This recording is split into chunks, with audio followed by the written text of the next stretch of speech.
Hello, everybody. Welcome to the regular business meeting for the District of Squamish for Tuesday, July 2nd. Holland Squallen Quistuktumuk Squamish Okameo. Welcome to the Squamish Nation traditional territory. Please be advised that this council meeting is being live streamed, recorded, and will be available to the public to view on the District of Squamish website following the meeting. If you have concerns, please notify the corporate officer present at the meeting, in this case, Melissa Von Baloo. Did I get it? It was close. Von Baloo. Sorry,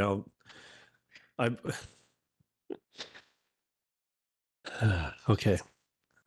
On that note, could someone please, it's already been a long day, could someone please move adoption of the agenda? Moved by Councillor Hamilton, seconded by Councillor French. All in favor? Motion carries. Thank you.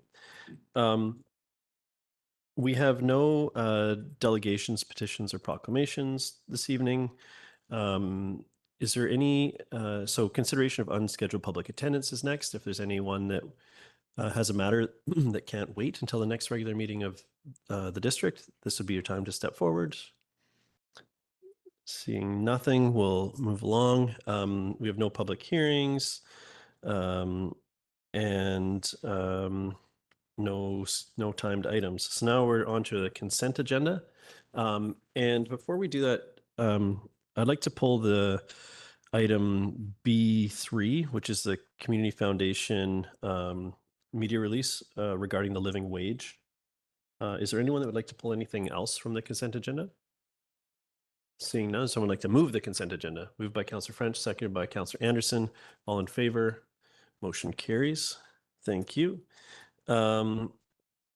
So next up, we have nothing under consideration of council committee recommendations surrounding bylaws. This is the Squamish Housing Action Plan, officially community plan, zoning bylaw, and advisory design panel bylaw updates. I will turn it over to staff to introduce themselves and the topic.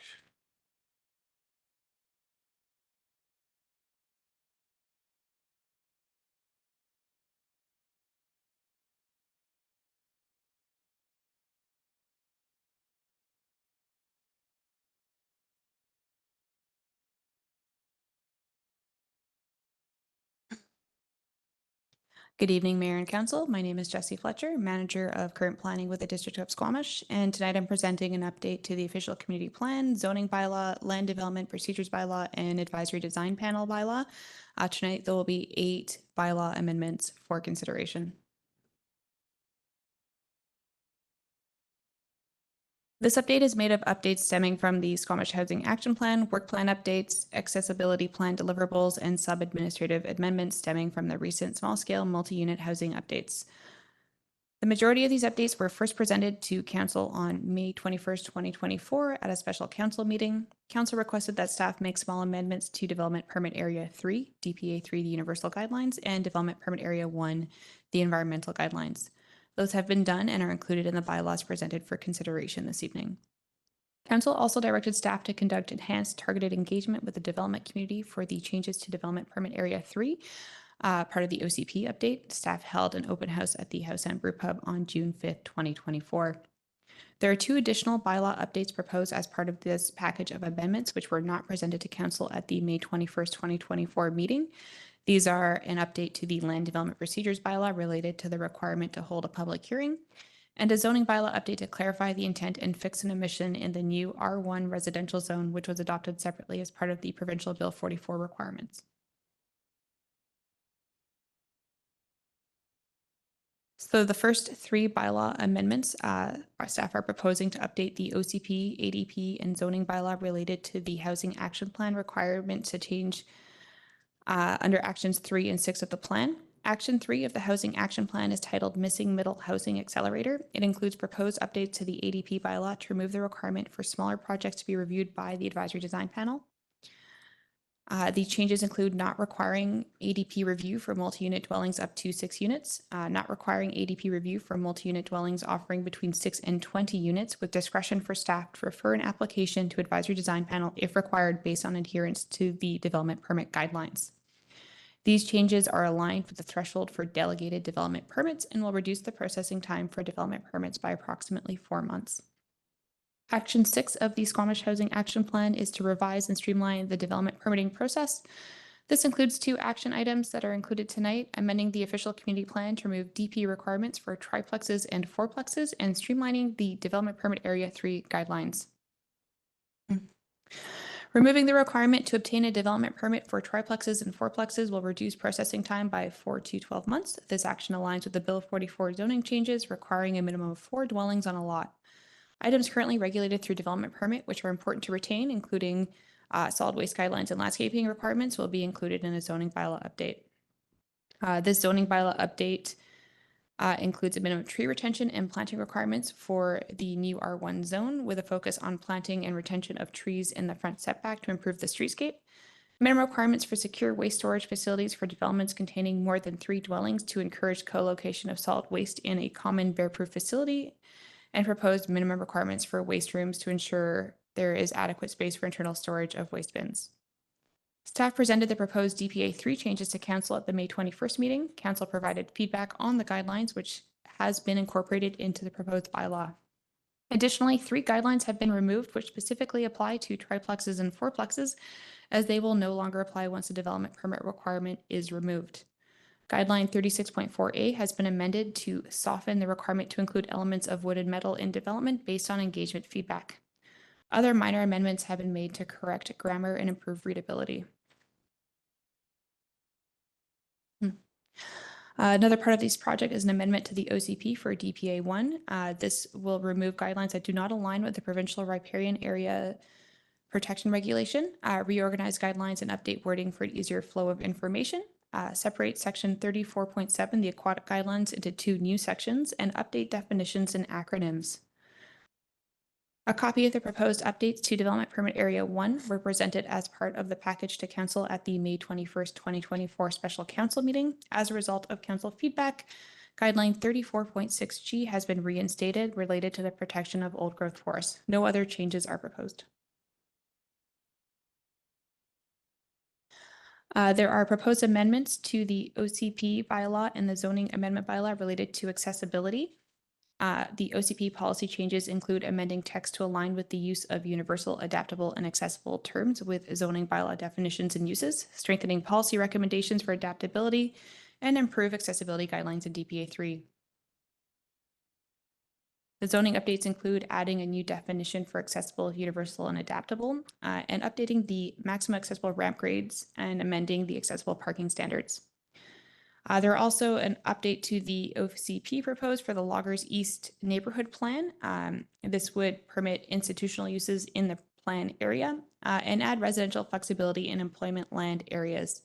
Additional rationale related to the Loggers East neighborhood plan has been included in the report to Council as requested at the May 21st meeting. Amendments are proposed to the Land Development Procedures bylaw. This has not previously been presented to Council. Recent changes to the Local Government Act and updates to the Land Development Procedures bylaw have created ambiguity around when a public hearing is required.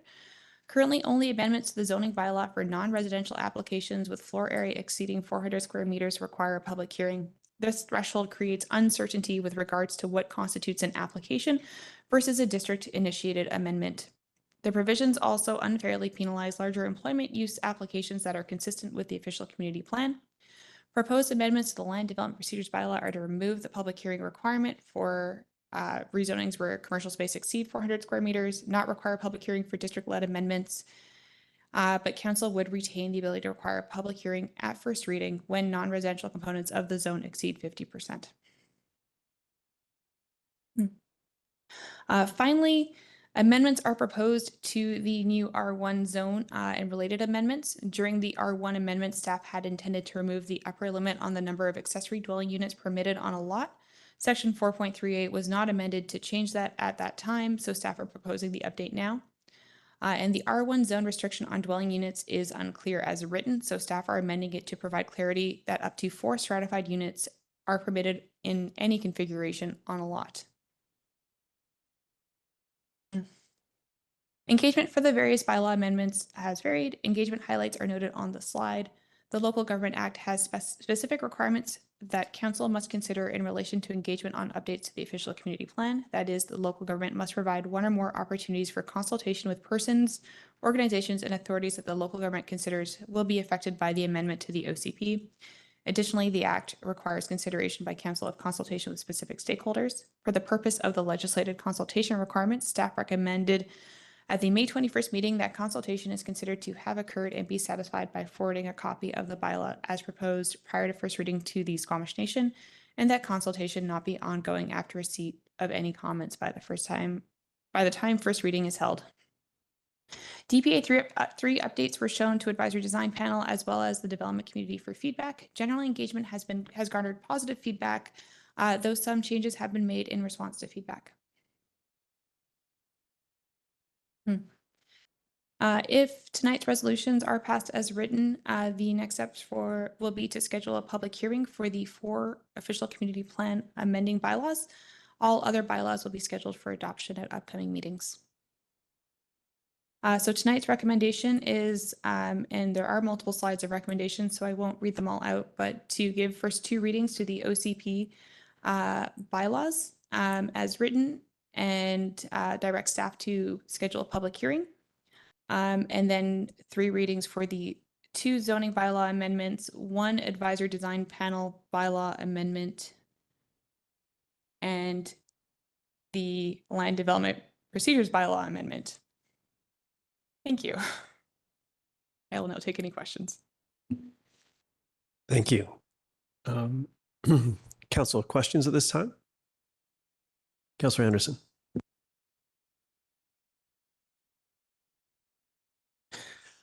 Ms. Fletcher, to clarify where staff have landed with respect to guideline number 36.4A, and this is context, character, citing, and orientation. There has been some dialogue with the advisory design panel on the inclusion of wood and metal, and I believe your remarks just now highlighted that you'd like to soften that. Where did staff land on that particular guideline item?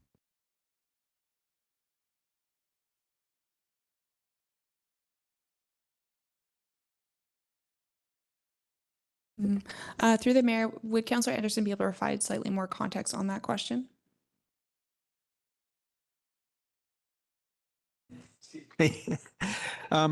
The copy that that has been distributed to us suggests development should strive to authentically integrate elements distinct to the Squamish area, such as wood and metal. Now, the comment came from the advisory design panel meeting in May that a question about metal. In fact, there was this suggestion not to include issues of aesthetics, to quote the minutes, but to keep them, well, I won't need to elaborate on that for now. But is that, as it stands then before us, such as wood and metal, that is what staff are suggesting we keep as the language in the proposed in the proposed guideline? Thank you. Through the mayor. So the similar feedback was garnered at the public engagement event on June 5th, where the original guideline had stated that wood and metal should be used. The guideline has been softened to identify them as materials that should be considered as included, so that we were not being overly prescriptive, but giving examples of what might be considered an appropriate embellishment. That helps. You've got the language should be considered, which isn't what we have in the staff report, but that's fine. I'm satisfied. Thank you. Thank you. Other questions? Councillor Pettingill. Yeah, thanks. Just want to understand the Loggers East neighborhood plan change from shall to should on 40%, a 40% max of total gross floor area for residential. And just trying to understand the force of the old versus the new language. Am I correct in thinking before it was a hard requirement, not just a guideline, and now it's effectively a guideline? Through the mayor, that would be a correct assessment. In the previous language, if a proponent was proposing a rezoning that did not have that stated amount of commercial space, they would also need to pursue an OCP amendment, given that the market conditions have changed and the type of employment. Staff feel that a softened guideline gives council a bit more discretion to respond to the context. Okay, thanks. And I was trying to recall the discussion we had previously. I do have some hesitation around this. So, well, I can appreciate giving council some flexibility sort of per application. And just trying to wrap my head around the difference between guidelines and so on. Is there enough strength in here that this could be something where we said, it says should, you're not making it this application doesn't meet the bar for me, or because of the way it's written now, we'd still have to sort of entertain the application, or not entertain, but approve the application if that was the only piece that was off. Thank you for that question. Through the mayor, with a rezoning, while the policies aren't necessarily guidelines as they are with the development permit area guideline, there's less flexibility with development permit area guidelines because there's more discretion. With a rezoning, council has full discretion to make a decision based on any application. Okay, any other questions? I'll go to Councillor Hamilton, and then myself will go back for second round if needed. Sorry, I had to find my mic. And now I need to find, I lost my page. Sorry. So in the accessibility update, we have hopefully we'll load in a second.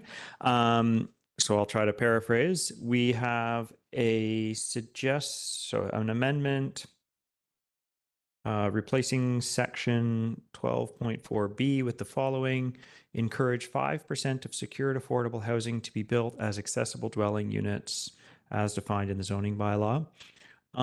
My question here is more about how we actually do this, more than a concern about the change or the number. It seems to me like very few developments would be large enough to have 20 accessible units, and so, or to have 20 affordable units, and so to have 5% of those, to have one of those dedicated to accessible. How do we, so that it seems strange to me, it seems difficult to me to ensure that we've got 5% accessible dwelling units. How do we do that? Like, how do we encourage one developer to do it when we might not require another developer to do it in order that we can achieve 5% overall? Through the mayor, I'm going to attempt an answer here. So it really is on a project by project basis. There are other guidelines in the bylaw or policies pertaining to unit mixes that staff will negotiate on developments for. So on a case by case basis, a development might strive to hit 20% of the 3-bedroom requirement, for example. But there are some situations where that might not be feasible based on the land or the unit type. And staff will assess the application based on those policies and present to council for consideration. In terms of securing the unit, again, the policy is somewhat aspirational, but also in an idealized world, this is what we would get. It would be secured in the land development agreement. Occupancy would be a condition, or provision of the unit as accessible would be provision of occupancy, and then also secured through a housing agreement. Okay, so as I understand it, staff try to sort of balance all the applications that are coming in, and anybody that sort of can feasibly put in an affordable, accessible dwelling unit is encouraged to, so that we can meet this 5%, because there will be a lot of applications that, for example, maybe can't because they're townhouse developments. Is that what I'm hearing? Through the mayor, that would be a good way of summarizing it, yes. Thanks. Thank you. I had a question around, I heard from some folks about the accessibility or lack thereof of their waste room. And we're touching on both of these things, but it didn't immediately jump out at me if we were addressing issues around the accessibility of the waste rooms themselves. Is that something that this aims to capture? I didn't see it necessarily, but I acknowledge that doesn't necessarily mean that it's not accomplishing that through language or otherwise. Through the mayor, that's a good question that I'm not sure that I have a great answer for, but we'll try. So waste rooms typically are regulated through our technical guidelines for development permit area. It's an area that local governments have only recently been given some ability to regulate through building permit exemptions. Accessibility specifically for the waste room should be achieved if they hit all of the parameters in the zoning bylaw, because there would be enough space for bins in circulation, which are typically larger than you would see. Existing waste rooms have not been subject to regulations historically, so they would not have been designed accessibly. Access to and from the waste room should be sufficient for a loading truck to get in and out, and for bins to roll in and out. From that perspective, they should be some level of accessibility.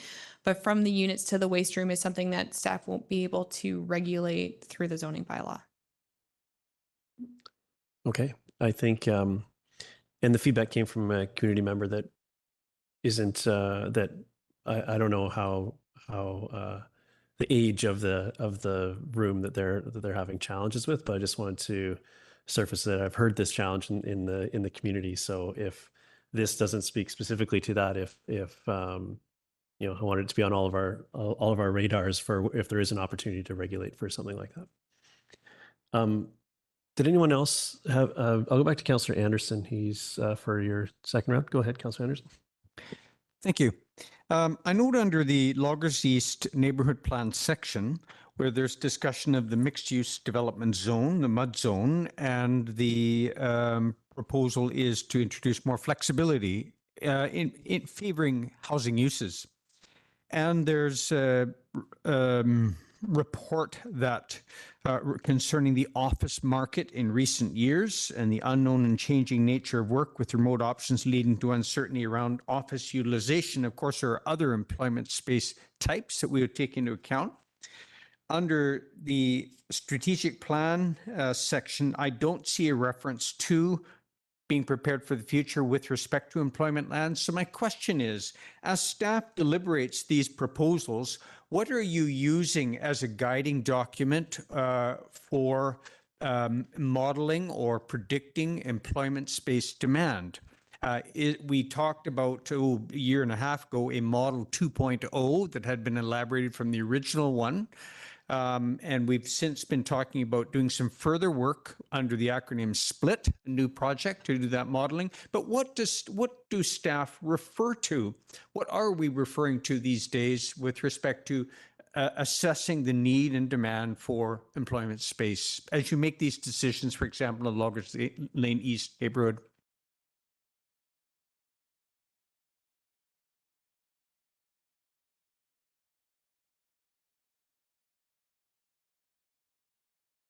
Through the mayor. Really great question. And it's not, you know, that is sort of work in progress. It's not advancing as fast as staff initially thought. We are now sort of focusing on this split model, which is our a project that's underway now. And it's really assessing what we've got in terms of employment space and employment lands and residential lands. So we don't have clear answers at this point. What we use at this point is the current market situation and the fact that we have some policies and we have secured office space in certain developments. That what we're hearing back from developers and what we know about what's happening with office space and generally is the conditions have really changed since COVID. So this is the current set of recommendations are coming based on current market conditions. And I think the modeling work is still probably a few years away from us having a clear picture of how much employment lands we need, having a clear picture of what our population projections are going to look like. So we don't have a clear picture at the moment. Thank you. Thank you. Councillor Pettingill.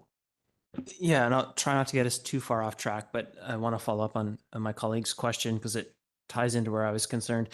Are we seeing the same market conditions in neighboring communities? And I guess, you know, I understand there's work being done, but my concern is that we don't end up in a place where Squamish is providing all the housing and all the employment is in other communities. So if everyone is finding you need a higher percentage of residential and it's the same across the board, then maybe we don't have to worry. But if it's sort of different here than other places, it becomes a concern. So do we have a sense of what the market is doing in our neighbors versus here?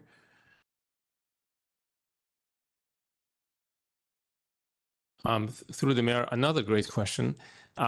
Yes, we have a good sense of what's happening in Metro Vancouver with respect to demand for office space. I would say the one thing that we are also hearing in the community through our various engagement activities is employers who are struggling to find employees because of the housing shortage. So I think that is a new consideration that we haven't had before. And so staff have been prioritizing affordable housing and market rental, as those are the two biggest gaps in our housing continuum. But I would say, employment land and employment space is still really important. We just are proposing a more practical approach during this time when it comes to office space specifically, and specifically second story and above office space, as what we're seeing is development that basically cannot find financing because they can't find tenants before they actually build a building. And we're seeing struggles for people that have built buildings with second story office space and are having difficulty finding tenants.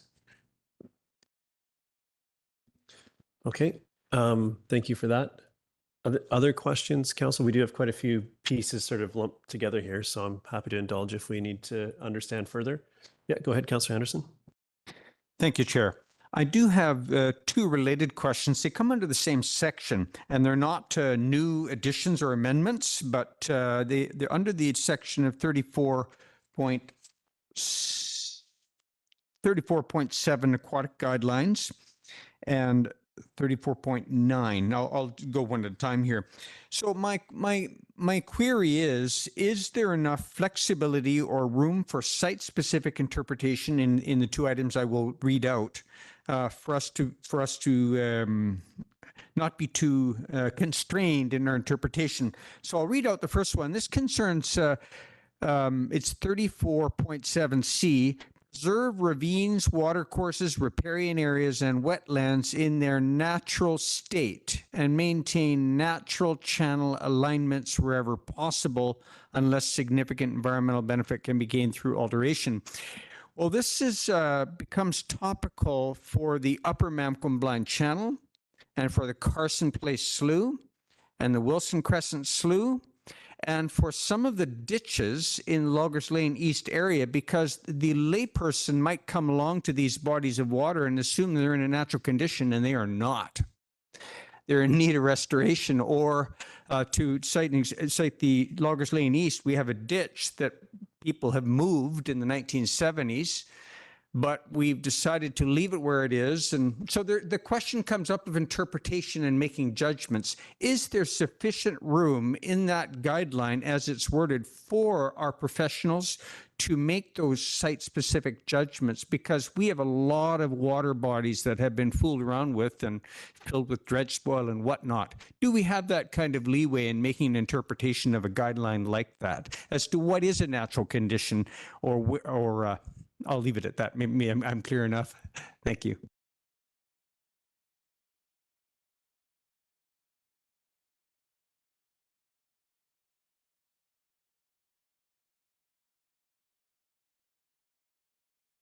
Hello, Jordan Foster. I'm the manager of the Environmental Services Department. Through the mayor, yes, in short, there is ability for qualified environmental professionals as well as district staff to be able to interpret that. Certainly, yeah, the term natural watercourse or natural stream is relevant when we're talking about development and when we're talking about setbacks. And of course, the end of that statement, unless significant environmental benefit can be gained through alteration, those are all considered, yes. Thank you. If I may, I'll have a follow-up example, and this concerns dredging. 34.90. Dredging activities for new or maintenance of existing facilities in compliance with senior agency requirements and authorized by the district should be limited to the minimum area necessary to maintain the existing facility. So I'm skipped quickly through that, but the issue or the wording new and existing. I'm going to give an example. At the foot of Main Street was a ferry terminal until 2002. We may have forgotten that. and it may need dredging again. Is that a new facility or an existing one? Is there enough, again, the same question, is there enough scope for the professional on our staff or otherwise to make that assessment as to whether this is a new or an existing facility? Do we return to main, it may be again used for ferry. I'm wondering if we may get caught up in the language here and be constrained. Through the mayor, I think the history of a site is always considered. Certainly, it's good practice for a qualified environmental professional to be considering, past dredging or past maintenance or other, activities that occur on a site. I would expect them to be looking into the history of the site and considering that as a part of their recommendations, certainly. That satisfies me, thank you, because the foot of Main Street was dredged specifically for ferries in 1986, but we may have forgotten that it may be used for that again, and it may need dredging again. Thank you. I'm satisfied with your answer. Thank you. I have Councillor Greenlaw next. Thanks. Through the chair, my questions are a bit tangential to the conversation at hand, but I'm hoping staff can indulge me. I was wondering if staff could speak to some of the questions that I've been getting from community about details around the new R1 zoning. And could staff speak to the reason behind there being no base maximum floor area ratio or maximum floor area ratio with the second suite for the multi-unit flex and or accessory dwelling units for the multiple residential 3 and 4 unit dwellings, and what effectively that means to the R1 areas, to people living in those areas? Through the mayor, so the R1 zone was drafted without a maximum FAR for 3 and 4 unit dwellings, and to not consider the ADUs with that as well. Each unit is constrained to 220 square meters as a maximum based on the average size of new homes. The site's also constrained by height and setbacks. Effectively, the same box would be able to be built within those constraints. Overall, the floor area ratio was becoming an indicator of what the maximum density was that was achievable, but there were several other constraints to that. So it wasn't another control of density that felt unnecessary, and it didn't align with the provincial regulations either.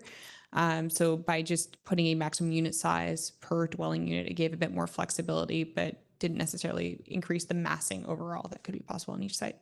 Okay, so it's effectively still being captured by the other restrictions there. And then just a follow-up question that I've been receiving from the public, just for clarity, could staff speak to how this change in zoning is applied to Brackendale?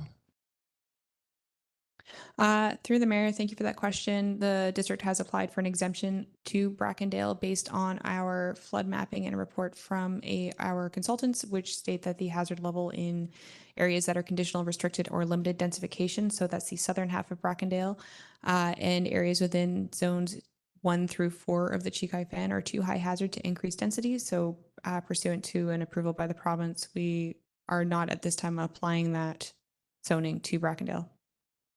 So they remain on their pre-existing zoning then? Through the mayor, that is correct. Okay, thank you. Okay. Council, I'll be looking for, I'm not seeing anyone looking for more questions. Are you? Go ahead, Councillor French. Yeah, I'll move the staff recommendation. Okay, could you could we put them up just so we all have the same visual? Thank you for that slide. The first time we saw it was a bit much, but now we need to break it into those pieces, and we'll move through them that way, if that's okay, Councillor, just so we're all clear on what everyone's moving and moving through our list.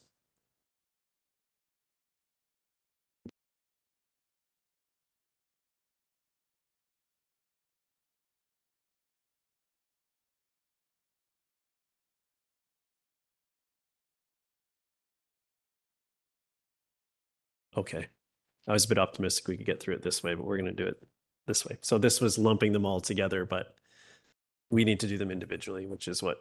So I agree, Councillor French, but thank you for moving the first one. So just to be clear with what we're looking at here, the first one is the section around District of Squamish Official Community Plan, the DPA1 update. All 5 points together. Yes. Which is what Councillor French moved, correct? Yes, and that's what Councillor Anderson seconded. Any comments on this particular piece? Councillor Anderson. Two brief comments. I reviewed the advisory design panel minutes from May 16th when they were discussing the DPA3 guidelines review. And I'll just quote a sentence from those minutes. Recommend that the guidelines remain technical and stay away from issues of aesthetics. I think as we move on and consider the outcomes of our recent changes, including what we're considering here tonight and more recent, a little bit further back regarding colors in the DPA3 guidelines, that we should consider this an evolving conversation. But I'm very sympathetic to that point of view that was expressed in those minutes by the ADP member. And I would wonder whether that is a logical way to go. Another comment I would make, we of course have housing as a huge priority for this council, but we have to be considering things in balance. So I would suggest that we be disciplined in reviewing and relating to our strategic plan, that we do make effort to cite the prepared for the future economic development, employment space, that we try to look through that lens often. I mean, in this case, because we are dealing with employment space in this report, that we do make an effort to cover that piece, that pillar of our strategic plan. That's it. Thank you. Thank you. Any other comments? Seeing none, I'll call the question. All in favor? Motion carries unanimously. Thank you. Councillor Pettingill. Moving the second bundle, District of Squamish Official Community Plan Bylaw 2500 2017 Amendment Bylaw Loggers East Update and Corrections number 3080 2024. That section of 5 items. Okay, thank you. Councillor Hamilton seconds. Would you like to speak to it? Yeah, I think just building on my colleague's comments a second ago, I appreciate staff's rationale for providing a bit of flexibility. I'm a little bit hesitant, but comfortable moving forward because of the discretion we still have to pay attention to this. And what I'm speaking about here is my concern that we are matching employment to residential. Housing is a critical need, and we want to be moving forward on that. But we can't do that in isolation of the employment, and maybe second floor office isn't where we need to focus, but somehow we need to match employment to housing. And I understand some more work is there coming. And so again, what's getting me to approve this is the fact that we do still have the discretion to consider that, but it will be an important consideration for me as applications come forward. The other thing I just want to note, just take the opportunity now, there was a lot of feedback at our committee of the whole, and I really appreciate the way that staff has captured all of the many, many things we asked for. And so really was glad to read through this and see everything reflected. So thank you. Thank you. Any other comments on this piece?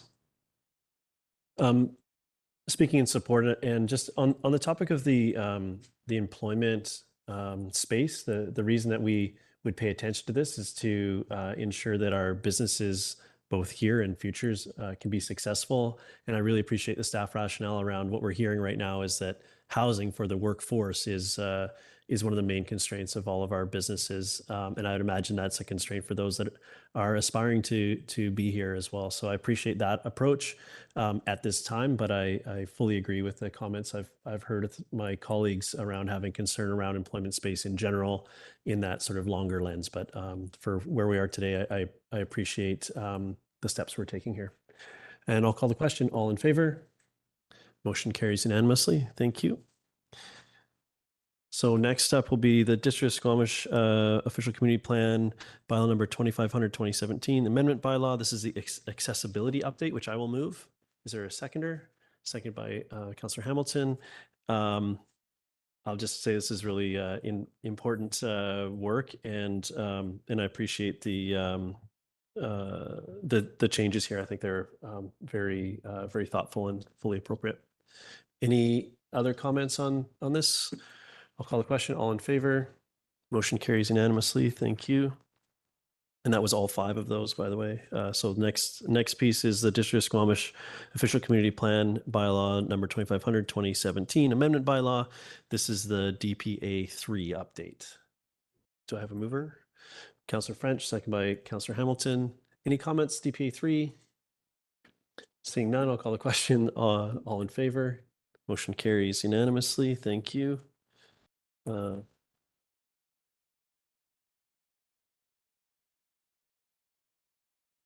Okay, that was, well, now we're on to the ADP bylaw updates. It's okay, we can, yeah. Okay, and do we need to do these individually? Okay, so we need to do these all individually. So District of Squamish Advisory Design Panel Bylaw number 2264, 2013. This is the Squamish Housing Actions Amendment. So the item 1, moved by Councillor Hamilton, second by Councillor French. You have comments? Go ahead.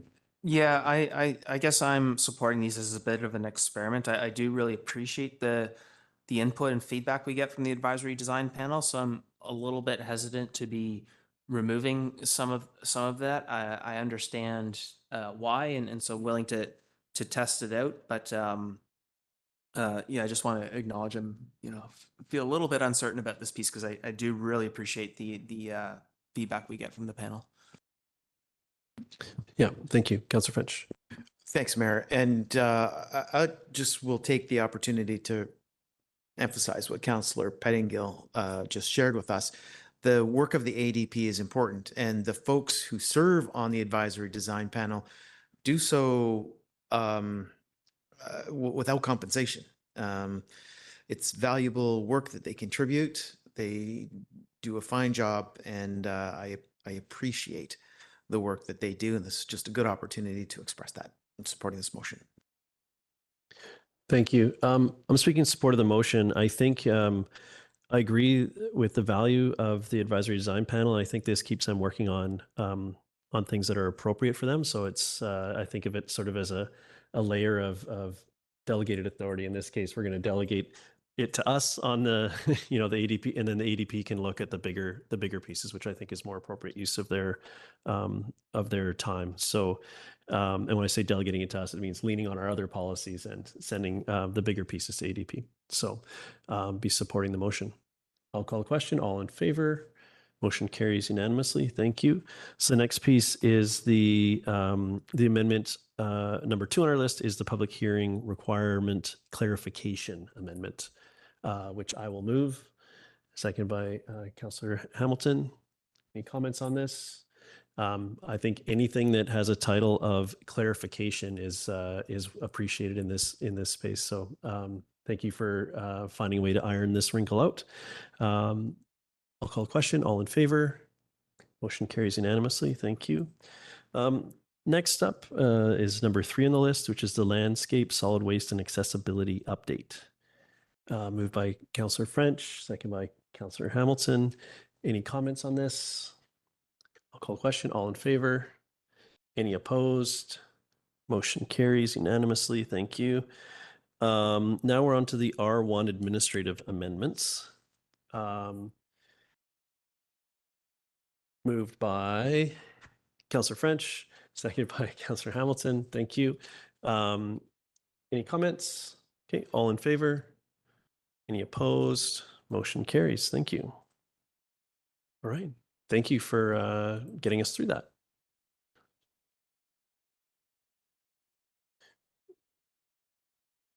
So next up, we have a Garibaldi Springs P1 non-market housing discussion around the housing agreements. Let's give staff a second to get switched over.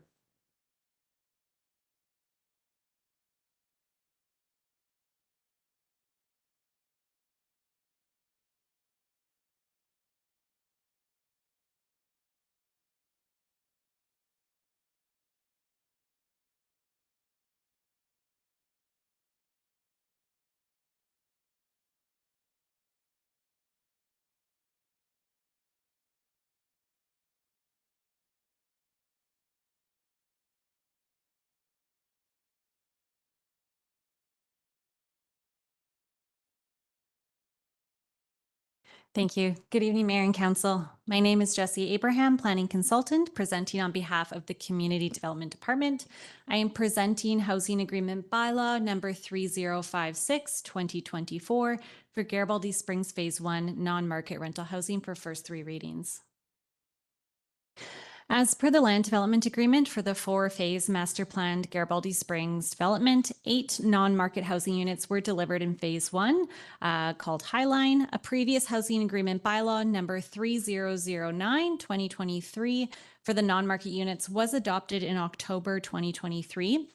Occupancy of these units was received last month in June. The applicant has negotiated a sale of the units to BC Housing, who have requested changes to the housing agreement to better align with BC Housing policies and guidelines. A new housing agreement bylaw is now being brought forward for council consideration. These new negotiated terms indicated the need for standardized housing agreements for both privately owned and publicly owned non-market housing units. Further to this, the district has been securing developer-owned non-market affordable housing units since 2018. Since that time, there have been a number of different housing agreements approved with varying terms and conditions, resulting in some inconsistencies. In an effort to maintain consistent housing agreement requirements in alignment with the district's perpetually affordable housing policy that was approved in 2020, staff are presenting 2 standardized templates for 1, a non-market housing agreement template for development-owned units, and a non-market housing agreement template for publicly owned units, which is government or nonprofit housing provider. The table here summarizes the standardized terms in the developer-owned non-market housing agreement template. First, income limits. The standardized term now clarifies that income limits shall be verified at move-in only and are based on 80% of median income by family type. Rent rates and hydro allowances. The terms now clarify that rent rates shall align with the perpetually affordable housing policy and previously approved housing agreements, and includes a provision for a hydro allowance. A full list of prescribed rents is included in Schedule C of Attachment 1 to the report. Employment eligibility. The terms now clarify that employment must be verified annually on an ongoing basis. Tenant selection. The terms now clarify that the district may assign a person or entity to select tenants for the affordable units. An example of an entity would be the Squamish Community Housing Society. Extra charges. The terms now include allowable extra charges such as additional parking spaces above and beyond those required as per zoning, may be rented at an additional fee to tenants. An allowable $25 per month charge is also permitted for in-suite laundry if a functioning washer dryer is provided. The terms now include explicit language that the units may not be subleased. And lastly, units appropriate to household size. So there is removal of all language that references the national occupancy standards, as they can be cause for discrimination. And the updated language specifies that tenants shall be placed in a unit appropriate to their household size as determined by BC Housing or CMHC. Public sector housing agreements will include all the previous terms and the ones outlined in the slides here. So further to the income limits, the terms of the public sector agreement template have been replaced with the BC Housing definition of low to moderate income, as this allows more flexibility for the housing provider. In addition, prescriptive rent rates have been removed and new language is included to state that the housing provider is to charge below average market rent, which will be reviewed and approved by the district. Again, this provides more flexibility for the housing provider. The tenant selection provision is removed. It will not be up to the district to assign an entity to select tenants, as this would be the role and responsibility of the housing provider. And lastly, a new definition of provider is added, which is defined as a housing operator approved by the district to operate and manage the affordable housing units. The Garibaldi Springs Phase 1 non-market housing agreement uses the new standardized housing agreement template for public sector units and includes all terms as outlined in the previous slides. The sale and transfer of the units from the developer to BC Housing is in progress. BC Housing is in discussion with the Squamish Community Housing Society to enter into a long-term operating agreement. The housing agreement bylaw presented today is for first 3 readings. It will return for adoption once the transfer of the units is complete. Staff recommend that the District of Squamish Housing Agreement Bylaw number 3056, 2024 for the non-market housing units at Garibaldi Springs Phase 1 be given first 3 readings. And that concludes my presentation. Thank you. Thank you very much. Questions? Go ahead, Councillor French. Thank you, Mayor.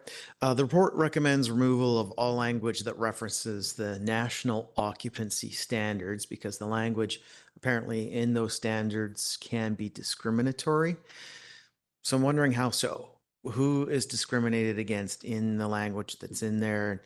Is this universally agreed upon in the planning industry across BC and Canada? And so just will staff expand on how this language is considered discriminatory? Thank you, and good question. So the national occupancy standards specify certain ages for children and certain genders that can live in certain bedrooms together and how many people can live in a bedroom. It was a request by BC Housing that this language be removed and that more flexible language be included, that households are appropriately housed in a unit of an appropriate size. Okay. And so is BC Housing making this request across the province, or are we being singled out in some way for this? No, it's through all of their operating agreements and housing agreements, they've asked for the removal of this language. Great. Thank you, Mayor. Thank you for that. Councillor Pettingill.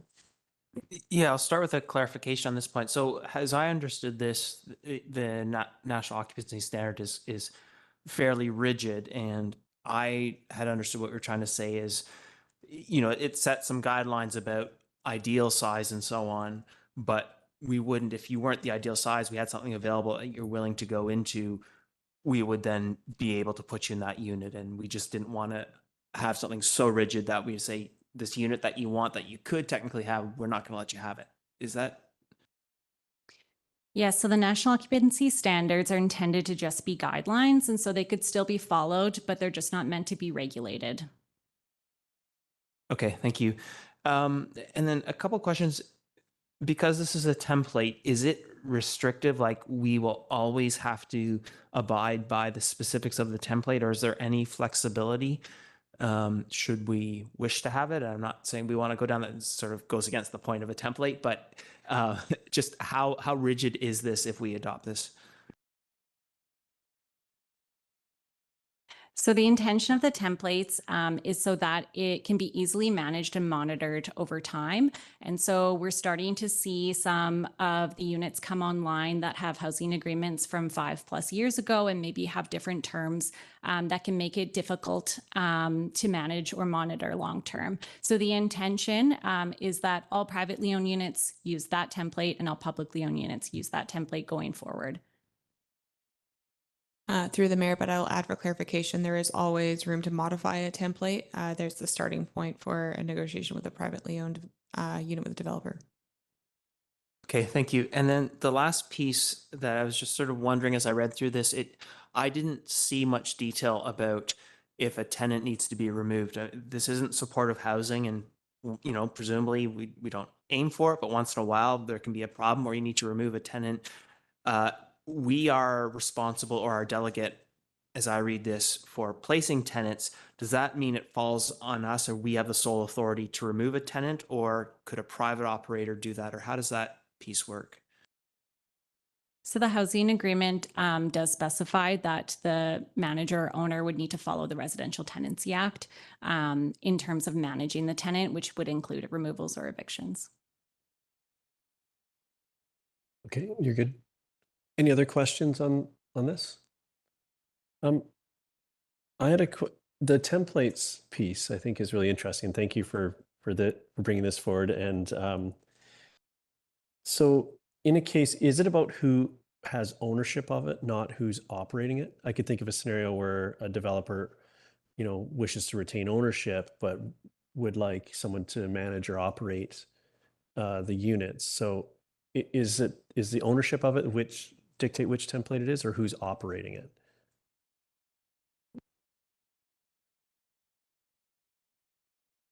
So the templates are intended to be for ownership. So a public sector template would require government or nonprofit ownership. Okay, and given that this sort of came about probably from you folks interacting with a few of these and recognizing the need for standardization, but being one piece, but the other piece here is that we had a developer-owned one sell to a public entity. Is that contemplated? It really didn't, any mechanisms for that or didn't really jump out at me in the templates, but was this going to help in this situation? So if a developer runs it for a period of time and decides that they would prefer to move it over to sell it to someone that operates in that space, does it contemplate in some way the change there?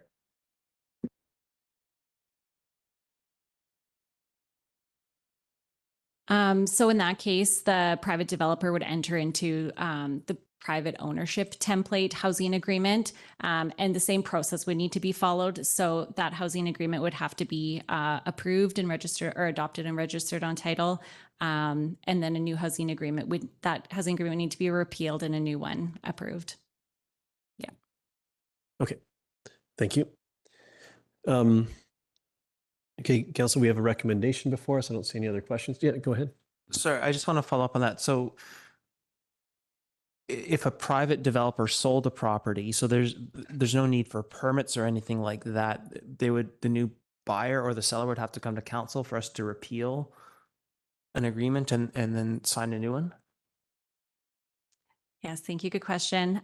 If it was still in private ownership, it can use the same housing agreement. But if they were selling from a private owner or developer to a government entity or nonprofit housing provider, then it'd be in the benefit of the nonprofit housing provider to have a more flexible housing agreement. And so they would come to get a new housing agreement approved.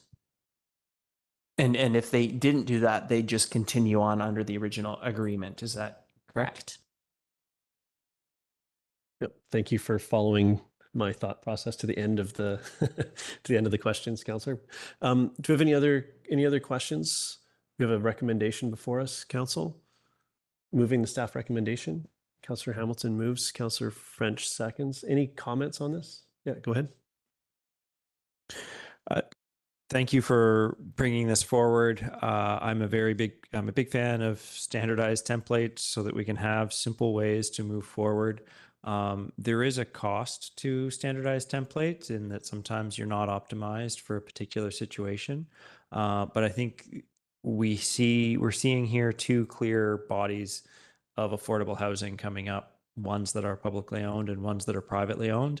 And I see these two trains being very, having very different challenges associated with them. So I think this is a very reasonable way to move forward. And I look forward to seeing how this actually starts to roll out more and more affordable housing in our community. Thanks. Thank you, Councillor French. Thanks, Mayor Herford. And I support the staff recommendation. I want it to move forward. And in reading through this work, the word demolition really jumped out at me. Moving forward, I'll be watching for that word demolition because for most people, it conjures up traditional methods of getting rid of unwanted buildings. So for me, I see that as a bit of an outdated term, which would be better replaced by deconstruction, because that conjures up images of mindful separation and collection of reusable materials for reuse, recyclable materials being processed and recycled, and then anything that can't get into either of those categories being sent to landfill or disposed in some other way, but only getting to that landfill stage if there's no other option. Thank you. Thank you. Speaking in support of the motion, I really, I'm excited about additional provincial investment in affordable housing in the community. I think that's great, and I think the template piece of the discussion today I think is really important to help facilitate that and not have obstacles in the way of this happening more frequently. So thank you very much for the work on that, and as others have said, I'm looking forward to being better acquainted with these templates as we move through securing more and more affordable housing in the community going forward. So thank you. I'll call a question. All in favor? Motion carries unanimously. Thank you.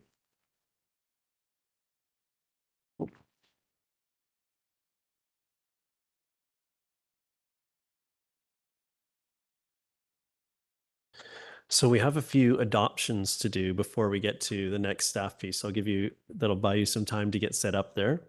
So council, we have, as per normal with adoptions, we do not have any presentations. We have a list to go through here, and these have been approved previously or given readings previously, and now the I's are dotted and the T's are crossed, and they're ready for adoption. So who would like to get us started with the Agriculture 1 amendment?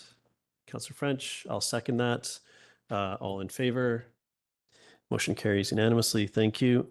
The next is the low carbon step code building bylaw update. Moved by Councillor Hamilton, second by Councillor French. All in favor? Motion carries. Thank you. And then the next piece is the low carbon step code zoning bylaw update. Moved by Councillor French, second by Councillor Hamilton. All in favor? Any opposed? Motion carries. Thank you. And now we're on to staff reports under community development. This is the Redbridge Land Development Agreement amendment. I will turn it over to staff.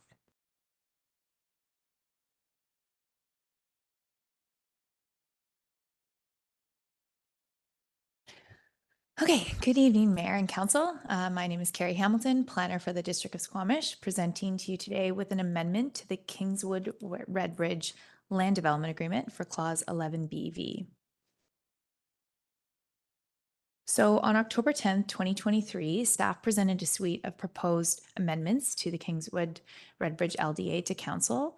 And at that Council meeting, an additional LDA amendment was requested by the owners of 1595 Scott Crescent to Clause 11BV. In response, Council passed the following motion to review 11BV amendments for further consideration. So during the 2014 CD 77 rezoning, recreation stakeholders expressed a desire for a public pathway across 1595 Scott Crescent foreshore property to support a trail loop. The owners of 1595 Scott Crescent expressed a desire for a secured driveway access over the Redbridge development lands and expressed written support for discussing a public pathway, but not formally requiring one. So given the driveway and the pathway desires were both connected to 1595 Scott Crescent, Clause 11BV was drafted to provide assurances for both. As a result, Clause 11BV can be broken into the following 4 sections: the driveway access agreement in purple, followed by the survey agreement once the Northlands develop in teal. The clause also includes a caveat that the driveway access agreement can be removed in red if a formal pathway right-of-way is not secured over the 1595 foreshore, which is in blue.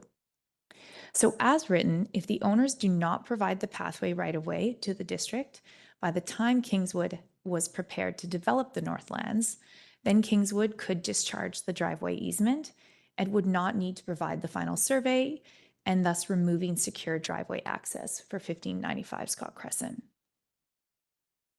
So following Council's 2023 motion, staff revisited the history of the LDA clause and intent and re-engaged with the stakeholders that were engaged back in 2014. The owners provided more context to the importance of the driveway access and recommended the pathway discussion be separated from the driveway clause and be part of a larger discussion around trail network needs in the area, given that there is a new bridge alignment in consideration and given foreshore protection considerations. Staff also presented this option to the Smokes Bluffs Advisory Committee, and they unanimously supported removing the pathway from the condition and agreed that it should be part of a larger discussion. As a result, staff are recommending the removal of the red and blue sections highlighted in Clause 11BV to secure the driveway access for 1595 property owners without any conditions. Staff recommend a future pathway connection across 1595 Scott Crescent to be discussed as part of a larger Smoke Bluff Trail Network review. Staff's recommendation is for Council to authorize amendments to the Kingswood Redbridge Land Development Agreement, Clause 11BV, by removing the pathway right-of-way condition to the 1595 Scott Crescent Driveway Access Agreement. That concludes the presentation. Thank you. Any questions on this, Council? I just have a timing question around I get the breaking the issues apart and appreciate that and generally supportive of that. But this larger Smoke Bluff Park Trail review piece, do we have any idea where that sits in timeline so we can sort of potentially resolve this bundle of things? Certainly. So we did recently go to the Smoke Bluffs Committee with this amendment. And as discussed, they showed support. And we do have a staff lead who manages that committee. And the intention is that it would be brought to the committee to discuss as what timeline when it should be looked at. And that should be something that the committee should be looking at in the next couple of meetings. Okay, thank you. I'd love to just hear more about that as those discussions progress. I was not knowing what's involved in that in the scope of that work, but appreciate that. Are you moving this, Councillor? Or you have a question? Yeah, go ahead. Question. Councillor Anderson, do you have a question next? Yeah. Okay. I assume Kingswood, Redbridge was also consulted on this. I don't imagine that they would have any issues. So they were consulted, and were they consulted, and did they have any issues or challenges or complaints with it? Through the mayor, the changes to this LDA do not impact the development's ability to develop on the Northlands. So they were not opposed to any of the changes here, and they were consulted, correct? Okay, thank you. I've got Councillor Anderson and then Pettingill. The Kingswood Scott Crescent development conversation started in 2005. And ever since 2005, engagement has been a major concern because of the scale of the development and because of the all kinds of overlapping interests, including trails and vehicle access and so on. There's two sets of trail issues. There are recreational access trails, the desire for a waterfront trail, desire to improve access into the formal park, but there are also commuter trail issues.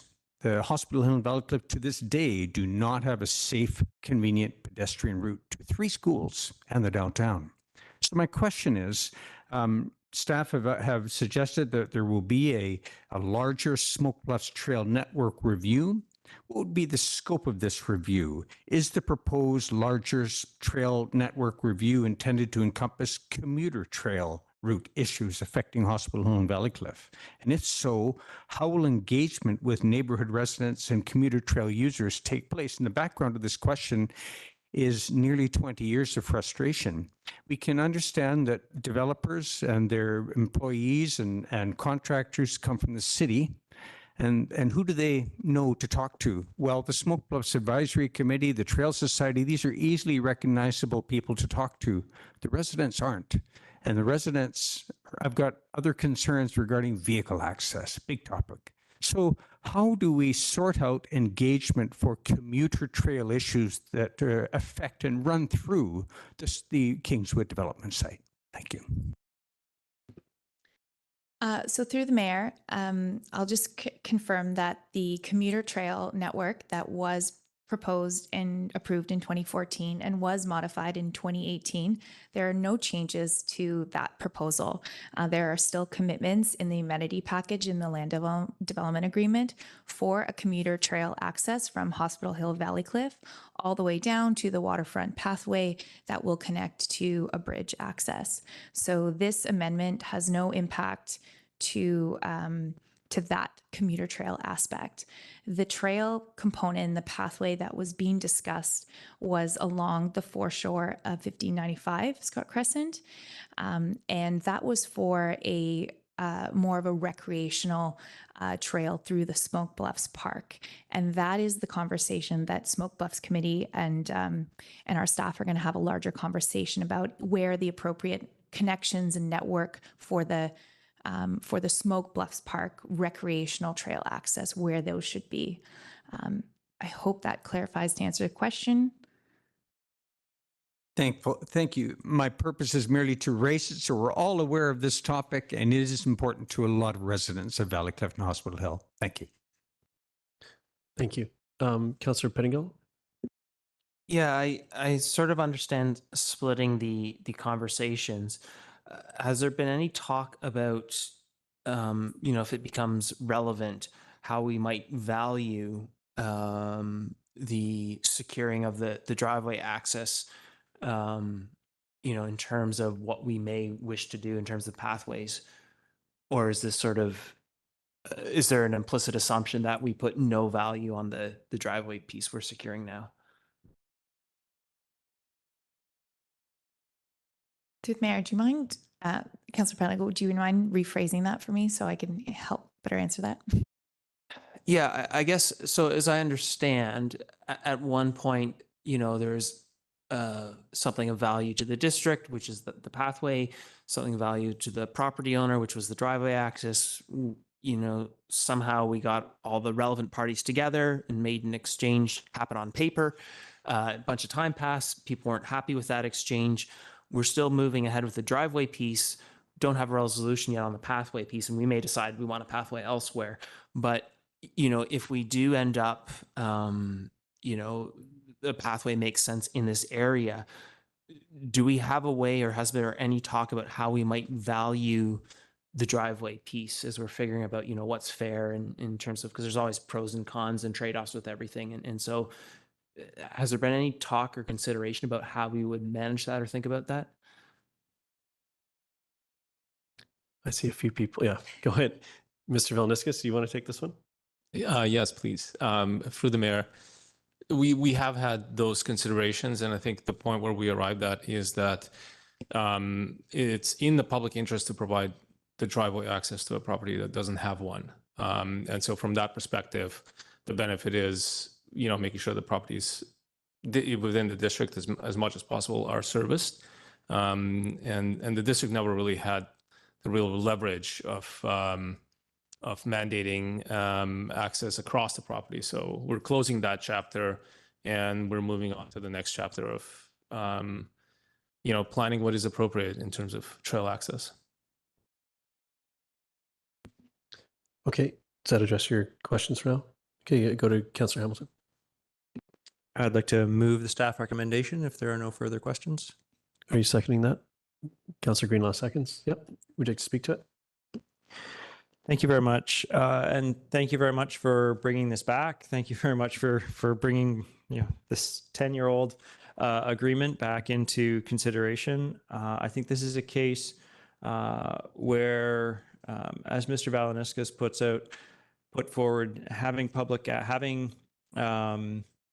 access to residential properties is absolutely in the public good. And I hope that the residents at 1595 Scott Crescent can now see that the district is willing to engage on a confidence basis and say that here's driveway access that can be secured for you. And I sincerely hope that they follow through with honest and meaningful negotiation on right-of-way across their property. I understand how big an impact that has on somebody's property. I also understand how big an impact that can have on our community to be able to have walking trails through that really beautiful area. So with that, I'll absolutely support this motion. Thank you.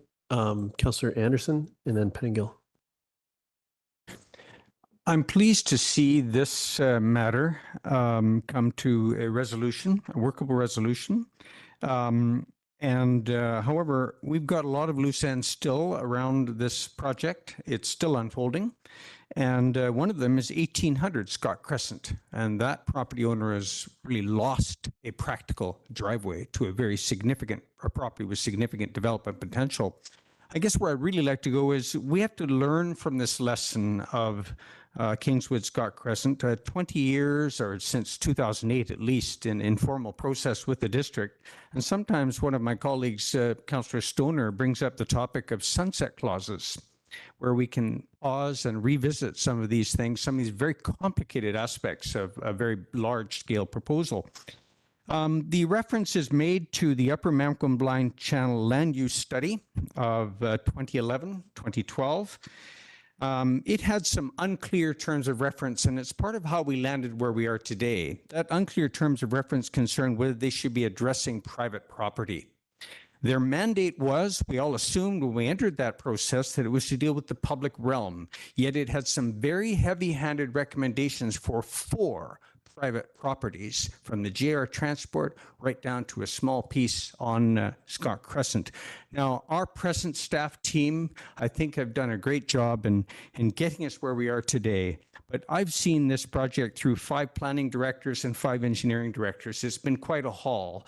But we have some lessons to learn, and we should be open about that and make sure that we're following the engagement rules we wish to live up to. I think that's all I had to say. Thank you very much for your work on this, Ms. Hamilton. I know that it's been quite a haul, and I think we've come to a good resolution on this particular topic. Thank you. Thank you. Councillor Pettingill. Yeah, thanks. I will support this. I do struggle a little bit. For me, philosophically, public access to water in particular is, I think, really important, and yeah, a bit uncomfortable with sort of private restriction to that access. But, you know, seeing all the work that has been done and the conversations, it seems like most people are in agreement. The Smoke Bluffs Trails Committee, who originally were driving some of making sure this got secured, seem on board with what's happening. So on that basis, I will support this, but I do think it is a good thing for us as a community to be securing public access along our waterways. Thank you. Thank you, Councillor French. Thank you, Mayor. Supporting the motion because it just makes sense. We can't landlock property owners. Thank you. Thank you. Yeah, I'll speak in support of the motion as well. I think this is something that need to be cleaned up, if you will. So I'm glad to see it coming to resolution. Thanks. Thank you. Yeah, I'd like to, I'm speaking in support of the motion. I think thank you for finding a path through this. And I think, you know, I do like the idea of sunset clauses or something that opens these things up, because things change over time, and community priorities and policy changes over time, and just providing a reasonable snapshot in time for someone to execute something, I think is worth exploring. But on this particular matter, I think whoever recognized that this was an opportunity and got us to kind of what we're untangling now, had great intentions and did highlight 2 very important issues for the community. But this isn't the appropriate mechanism to solve them today. So I'm totally supportive of this direction. But to me, this doesn't deprioritize the need to have resolution on both matters. This is aiming to facilitate that. So, those are the reasons of my support tonight. I'll call a question. All in favor? Motion carries unanimously. Thank you very much. Next up, we have do we have staff presenting on this piece, the Community Resiliency Investment Program grant application? Oh, he is. Oh, I see him. Yes, we have Mr. Donahue. Nope. I saw him for a second. Your camera went on and off. There you go. Hello. Thank you for joining us. The floor is yours. Good evening, Mayor and Council. I appreciate your time this evening, and I'm here this evening to ask for a resolution supporting the Community Resiliency and Investment Program.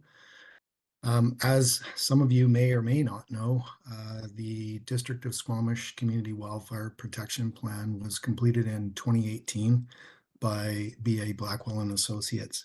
And this document identified 48 recommendations to reduce the risk of interface wildfires for the District of Squamish. This is a provincially funded program, and it's intended to reduce the impacts of wildfires in our community. The Wildfire Protection Plan has identified a number of key areas and recommendations that follow fire smart best practices, as well as fuel mitigation strategies. For 2024, the district emergency program is seeking to apply for the maximum grant of $400,000 over a 2-year period. So a bit of an update on how these funds will be used and how they have been used in the past.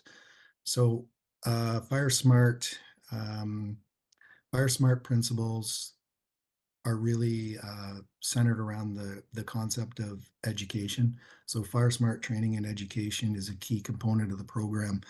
In the past year, the Fire Smart program has delivered workshops to the seniors group at the 55 Center.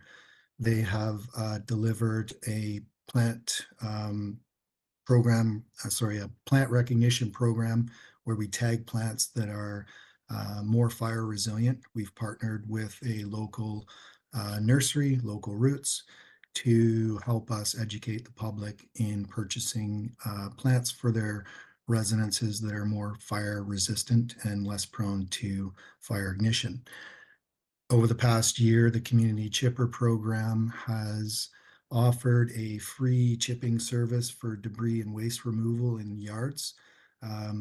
In September of last year, over a 5-day period, the chipper program was successful in visiting 150 households and removing just over 16 tons of materials from that particular neighborhood. That program is continuing this year. We've already been up in Hospital Hill and North Yards and done a number of homes there. In 2024, we hope to do some fuel mitigation work of critical infrastructure, which was also identified by Blackwell back in 2022. We also are hoping to do some cross-training with the Squamish Fire Rescue Service, as well as the BC Wildfire Service, in an effort to increase their capacity to respond to wildfires in our community. And lastly, we are looking to update the District of Squamish Community Wildfire Resiliency Plan. And just to give a bit of background on that, there is now a requirement under the funding model to update this plan every 5 years. So the plan is now 7 years old. We are due for a refresh or sort of a redo, shall we say. The new CWRP is the new framework for the community wildfire resiliency planning.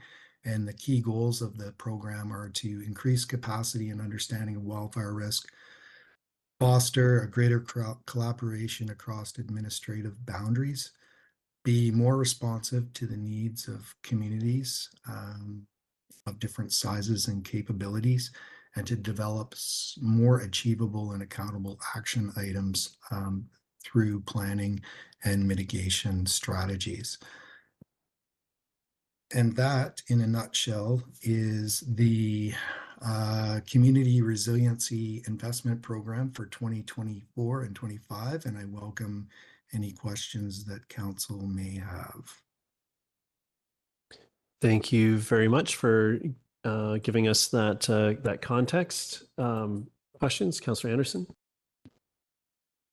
Mr. Donahue, one of the areas where the funds might be applied is for an updating of the District of Squamish Community Wildfire Resiliency Plan or Wildfire Protection Plan. Are there particular aspects or priorities within that plan that might receive focus for updating? Great question. So with this new requirement under the new allocation funding model, we are required to collaborate with BC Wildfire Service, Squamish Nation, and our neighboring communities, as well as the foresters and best practices. So there could be some additional updates to the existing plan, or there could be some changes entirely. We might see some new things added. We might see some things that are taken out. We've completed a number of the recommendations in the previous plan, and we're just kind of waiting to see what will happen with the new emergency and disaster management legislation and regulations that's just come into place in November, which will require us to meet certain requirements in terms of updating plans and collaborating various partners and nations when we do our emergency planning. So yes, there could be some significant changes. If I may follow up, it sounds like there's some new standards applying beyond our district that a new plan would need to meet. There's a particular recommendation in the present plan that I'm curious about, but I'll start with recommendation number 2 is about how we can explore alternative wood waste disposal methods. This is a cost issue. It's a real limitation and a puzzle that we've all been trying to solve, and those of us concerned with the forest industry and with wood products. Now, it happens that the community forest is also mentioned, and the community forest recent harvest program has had a success story about addressing wood waste with a new piece of equipment that one of its contractors has deployed. And so my question is, in moving forward with how we go about wildfire protection projects, field treatments, it says here in recommendation number 33, the district or its wildfire working group should consider leading the establishment of a local interface steering committee to coordinate risk reduction efforts. And my question is, do we have that now? And can we look forward to a committee where we can bring that expertise that exists among contractors, for example, or other observers from local routes to, you name it, in the spectrum of stakeholders? Do we have such a committee now? And is this something that we would wish to implement? I'll allow the answer to this question. I just want to remind council that what we're being asked for tonight is guidance to apply for funding to do this work. So I think we're getting a little into the weeds of recognizing the importance of the work, questions about what next steps are. So, but tonight we're deciding whether we want to support this application or not. So I'll take the answer, but I just want to make sure that we're operating on the right. Driving towards the right decision here. So with that in mind, I'll go to Mr. Donahue for a reply to that, and then we'll try to stay focused to the application. Thank you. Through the chair. Yes, short answer is we have had some collaboration with the Squamish Community Forest Committee. We are aware of the new fuel management and debris waste removal initiative that they are working on with Lillooet Forest Ventures. We have seen a demonstration of the actual machine itself, and we are looking for opportunities to be able to collaborate with Lillooet Forestry Ventures and see if we can actually employ some of those new strategies. Thank you, Chair. Yeah, no problem. Thank you. I wanted to hear the answer too, because I'm quite excited about that piece, but we are trying to get to this supporting the grant application, which did you have a question, or that was a moving? So I like how everyone's ahead of me on that. Councillor French moves, Councillor Pettingill seconds. Would you like to speak to it? Yeah. Bring on the free money.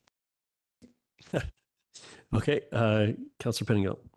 I wish there was a such thing as free money, but I do appreciate staff staying on top of these grants. It is something that I hear about from the community, especially when we start hearing about more wildfires, just wanting to know that we are staying on top of this and wanting to know what we're doing. So I'm glad to have this report and knowing that, again, we are progressing our community protection. So thank you very much.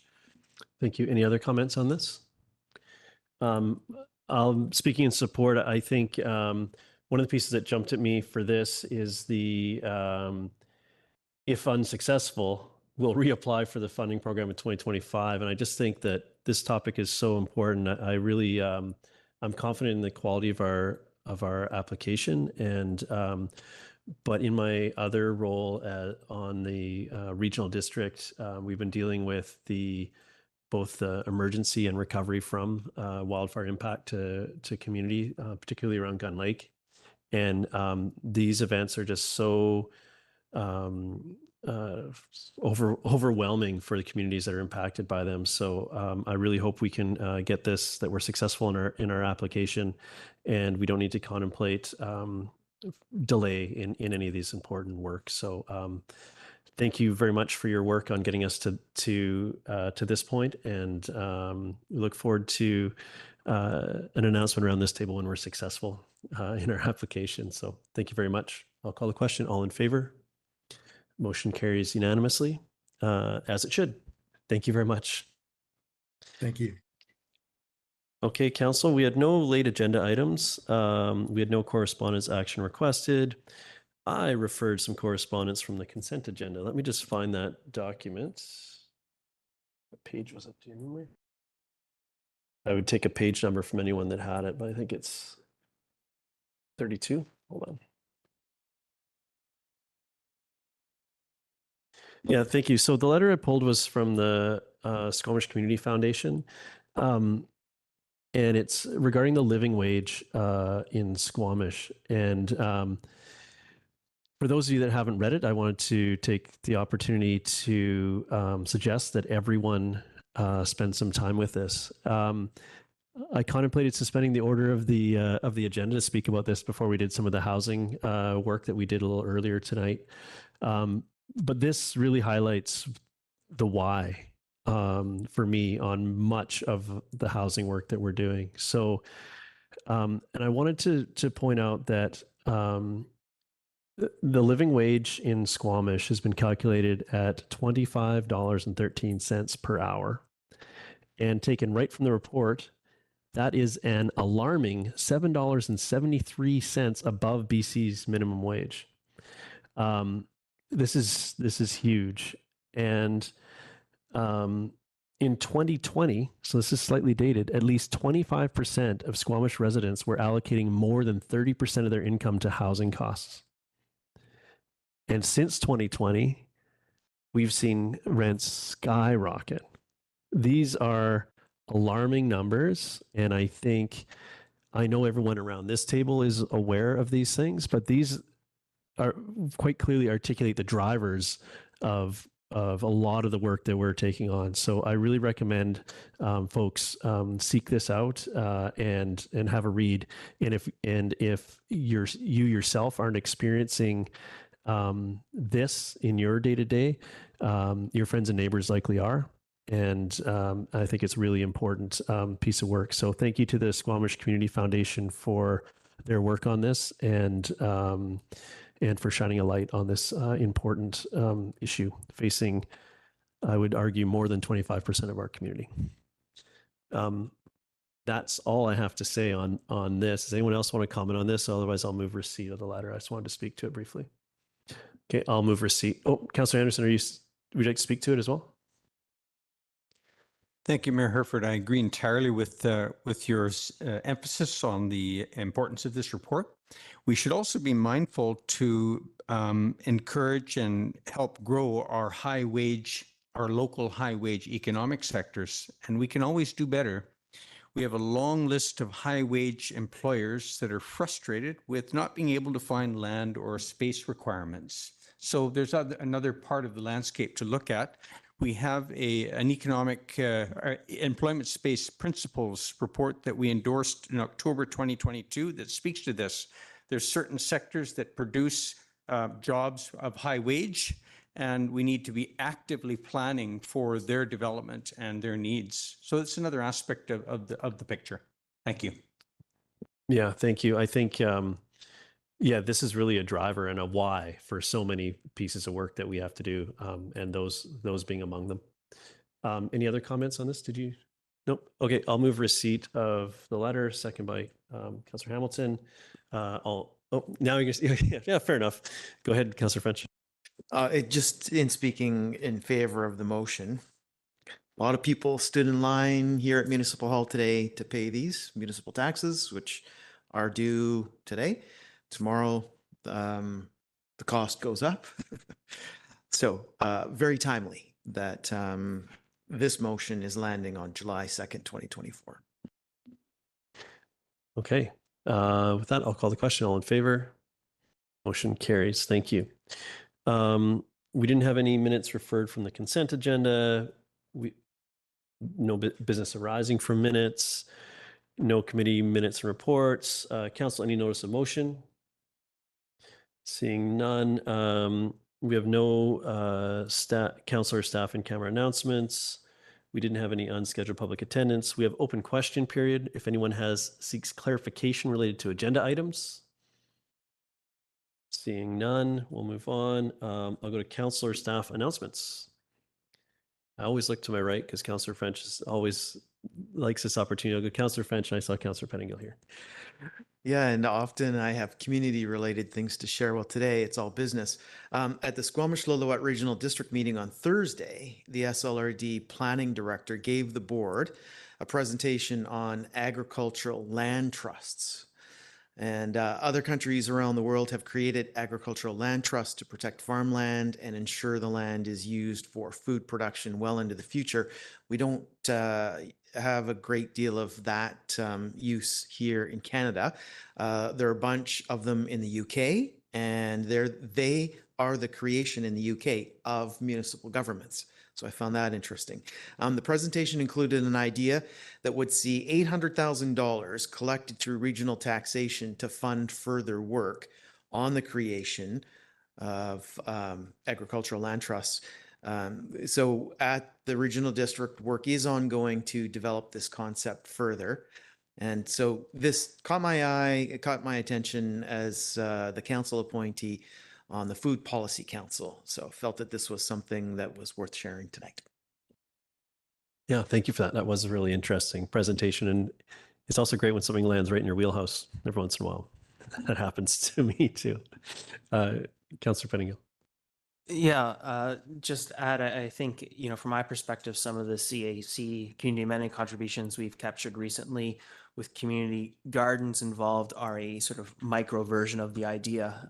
So we don't have a lot of ALR land, agricultural land reserve land in Squamish, but I've seen this council be fairly progressive in terms of this type of policy where we can. And so it's exciting to see it maybe expand out in the regional district. We also had Ruth Simons speaking on behalf of the Wildlife Connectivity Project, which is led by the Squamish Environmental Conservation Society and the Hassan Biosphere Region Initiative Society. And I think that's quite exciting because I tend to hear on large development applications questions about what the development will mean for wildlife connectivity and so on. And this proposes to answer that question. So I hope it'll be another really useful tool as we think about large development applications going forward. The other thing, I am still physically exhausted from yesterday. Yesterday was Squamish Together. It was led by the Squamish Downtown Business Improvement Association.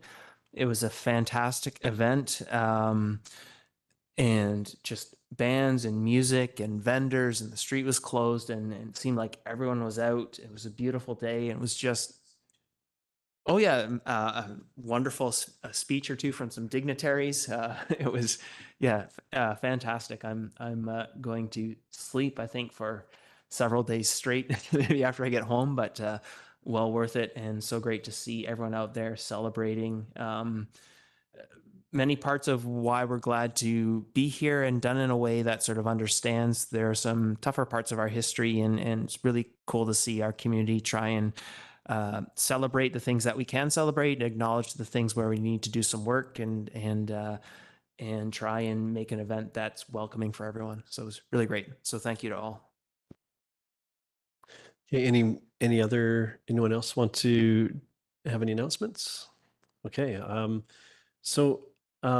since we last had this opportunity for an update, on the 19th of June, I attended the Squamish Fire Rescue recruit firefighter graduation. And I know Councillor Pettingill was there. I don't know if anyone else was able to attend, but it was great to see the new recruits graduate, and also just spend time with our fire family in Squamish, and just really reflecting on on how it really does to have one firefighter that's ready to respond and protect our community. It really takes a support network, not just of their colleagues, but of their own friends and family. And a lot of them were there in attendance as well. So that was a great event, and there was an attempt at recreating a historic photo so I look for. I haven't seen the results of that. If anyone has the photo yet, I would love to see that. So that was a great event. The Where do I want to go next? And then next, on the 24th, I had opportunity for a roundtable discussion and as well as a bike tour with Minister of Tourism, Minister Popham. First roundtable was at the art gallery, and then we rode at the Brackendale Art Gallery, and then we were able to do a bike tour of town. And her interest is in let's say connectivity, both inside of municipality as far as and how it serves tourism. And with cycling such a big part of Squamish, we focused on it was a great opportunity to show off where we've had some successes, and many of them recent successes in realizing better infrastructure, and also highlighting where the challenges are, where we could use some help from maybe not in a funding sense from the Ministry of Tourism, although we would obviously welcome that, but in resolving some issues like, for instance, the CN access into the estuary, where they seem to at random start ticketing people for an area where we've had access, and these types of things that we'd like to resolve. So it was great to spend some time with the minister, providing local context, and her team were really engaged and curious, and also not literally, but maybe almost knocked off their bikes when we got to the crown jewel of the waterfront of the Squamish Feather Park. So it's great to be able to spend some time showing off the community and the highlights, and of course, asking for help to solve some of our challenges. And then my colleagues covered I think some of the happenings at the regional district, which was later that week. And then I guess I'll go right to Squamish Together on was that only yesterday? It feels like already a lot of time's passed. But as Councillor Pettingill said, it really it was great to see the community come together, and there was. I need to get the name of the dance group, the Squamish Nation Dance Group, which is how I refer to them, but they do have an official name that I will seek out for next time I have opportunity to speak about them. But I don't pass up any opportunity to dance with them when invited, and I encourage everyone to seek that out. It was just so great and generous of the dance group to not only share their tradition and their song and dance with everyone who was there, but also to do it in such a way that brought everyone together to do it together. And there's great ways to build friendships and community, and breaking bread together is one, and I think singing and dancing together is also a very strong one. So it was a great day, and I know the groups of volunteers that were there that pulled it off, including Councillor Pettingill and his team, as well as everyone from the downtown BIA did a great job with the day, and did a really good job of reflecting the complexity of where we are and the optimism that we all have for the future moving forward together in a good way. Councillor Pettingill. Yeah, thanks. And I forgot the firefighter graduation reminded me. I'm Junction Park right now is kind of like my second home, feels like, because Ampton the Park is now in full swing. And so that's been great. Barely escaped the rain, and had a smaller turnout, but expecting bigger turnouts as the summer gets warmer, I think. But also the same night as the graduation, the Squamish Search and Rescue held a community, I guess, celebration, I'll call it. Their new vehicle was there, so they're showing that off. And I think hearing about all its capabilities and seeing it looks like quite the apparatus. I guess people are still sort of torn between not wanting anything bad to happen to it and a little bit scared to take it out, but also really eager to take it out and start using it. Lots of booths sort of explaining how to be safe in the backcountry and letting people know what search and rescue does. And there's a bouncy castle and cake, and there's a whole great celebration. So thank you very much to Search and Rescue, who really have our back in the backcountry all the time. And yeah, they're giving us all a great time. So thank you to them. All right. I think that covers off all of our, you have an update for us? No? Okay. So we don't, that concludes our counselor and staff announcements. We have no motion to close, but I will be looking for a motion to terminate. Goes, Counselor Hamilton, are you moving this? Yes. Okay. Thank you. And Counselor French seconds. All in favor? Any opposed?